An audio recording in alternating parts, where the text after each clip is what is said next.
Supercar killers. Most car enthusiasts in the world are very well acquainted with supercars, thanks to their impressive acceleration speed and great design. However, if you're willing to give up 2 seconds of your 0 to 60 miles per hour acceleration time, then you might also consider buying one of these supercar killers that have a lot more to provide in space, visibility, and number of seats for a much cheaper price. Ready to find out which ones are the best supercar killers in the world? Then let's begin. Also, don't forget to subscribe to our channel and ring the bell to keep receiving more interesting content like today's video. So, let's begin with our first entry. Nissan GTR. The Nissan GTR is a fine supercar killer if you feel the need for speed. The GTR packs a powerful twin-turbo engine and a high-tech all-wheel drive system, allowing this Nissan to blast up to speed and slice around turns like few cars can. Nissan states the GTR can attain a top speed of 315 kilometers per hour, which is 196 miles per hour.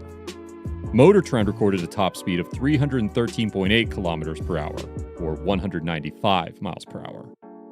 In tests, the original production model was shown to be capable of achieving 0 to 97 kilometers per hour, or 60 miles per hour, times as low as 3.2 seconds using launch control. The updated GTR now has a launch mode called R Mode Start. Pushing the 3 buttons up includes the transmission, suspension, and VDC the car gets to R Mode Start. The system allows a maximum of 4 consecutive hard launches before locking itself out, after which it can be unlocked by driving normally for 2.4 kilometers, or 1.5 miles. The increased engine output of later models, combined with the R Mode Start, has lowered the 0 to 97 kilometers per hour, or 60 miles per hour, time to 3.2 seconds. In other words, despite not being precisely a Bugatti or a Lamborghini, the Nissan GTR can achieve speeds like other supercars can with extreme ease, and comes at a base price of $113,540. Toyota Supra Mk4 JZ Turbo. This car is universally known as the de facto supercar killer, and with good reason. It even has a fun backstory to boot and justify this title. Back in 1978, Toyota was looking for something to challenge Datsun's Z cars, which ruled the roost in the popular GT market in the company's home market and in North America. Rather than create an entirely new car, they stretched and widened the Mark II Celica, gave it a range of new 6-cylinder engines, and stuck the Supra name on the back. However, it wasn't until 1986 that the Supra became a model in its own right, and the car had to wait until the A80 generation in 1993 to truly catch fire. The Supra also traces much of its roots back to the 2000 GT, owing to an inline-6 layout. The first 3 generations were offered with a direct descendant to the Crown's and 2000 GT's M engine. Interior aspects were also similar, as was the chassis code A. The design also echoed Toyota's first Grand Tourer, the beautiful 2000 GT from the late 1960s, while it was shorter, wider, and lower than the outgoing model, with 100 kilograms of weight also saved. Power was provided by a 2997cc straight-6 engine, providing 220 bhp in naturally aspirated form and 326 bhp with twin turbos, which served up a whopping 315 pound-foot of torque. The Supra was now a bona fide supercar killer, the twin-turbo defeating both the Porsche 911 Turbo and Aston Martin DB7 in road tests for a fraction of the price. After mods, Supra could be even faster and produce up to 1200 bhp. It quickly became a success in the US, where it was awarded the Import Car of the Year by Motor Trend. It also made Car and Driver magazine's 10 Best list for 1983 and 1984. On top of that, this car was so popular that it made several media appearances in video games and movies. Audi RS6 C6. Another of the supercar killers to be featured in our list is the Audi RS6, a high-performance variant of the Audi A6 range. This car is powered by a 5.0-liter twin-turbo V10 engine known from Lamborghini Gallardo, and with the help of a retuned ECU mapping, could easily smoke much sportier cars. The Audi RS6 handles superbly, combining immense grip with surprising agility for a car that weighs more than 2 tons. The ride is fairly supple, making the RS6 usable every day. Because of the immense power available, the RS6 also features an upgraded version of the electronic stability program, which helps the driver regain control during a skid, while larger ventilated brake discs are standard. Lamborghini V10 engine, but fitted with additional twin turbochargers, produce an incredible 580 bhp, along with immense pulling power.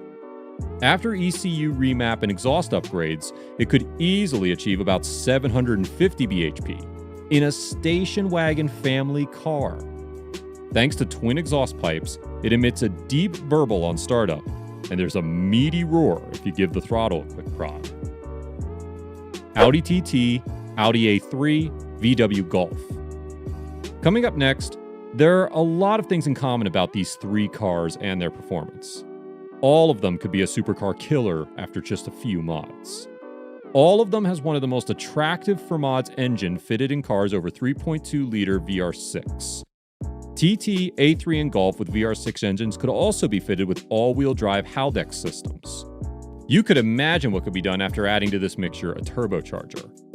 Thanks for their lightweight, they have agile handling, so you can throw it hard into curves. Those cars are an excellent value if you're seeking an affordable supercar killer. Stock VR6 engines produce around 250 bhp, but just after adding a turbo kit to it, it starts to produce 600 or even 1000 bhp. Nissan Skyline GTR. Next up, we have the Nissan Skyline GTR. Frequently considered one of the best cars in the world, it also became the flagship of Nissan Performance, an important staple for import drag racing, circuit track, time attack, and events.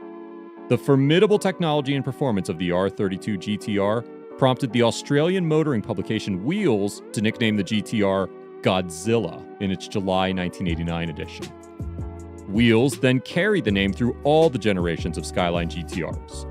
Most notably, the R34 GTR, Godzilla Returns, was described as the best handling car we have ever driven, and further ran a 12.7 quarter-mile and 4.4 second 0 to 100, also proving its strong straight-line capabilities. The GTR of the 1990s included a 2.6-liter straight 6-cylinder twin-turbo engine producing 206 kilowatts, 280 PS, 276 horsepower. The standard turbochargers were of a hybrid steel-ceramic design, allowing them to spool up faster due to the light nature of the ceramic exhaust wheel.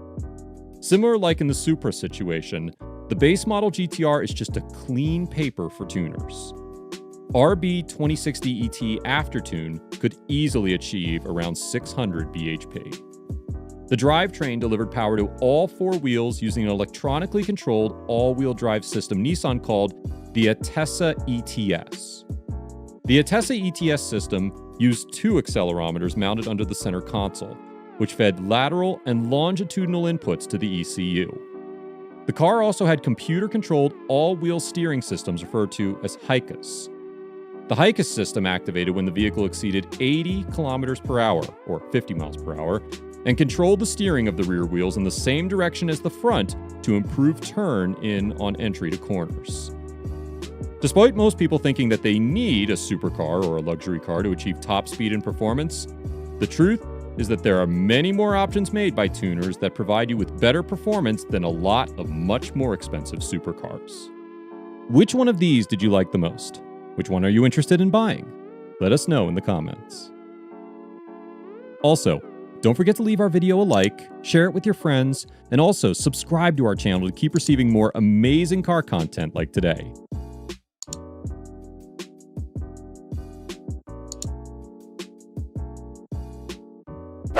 And if you like this video, make sure to watch this other one right here. We hope you enjoyed it, and we'll see you next time.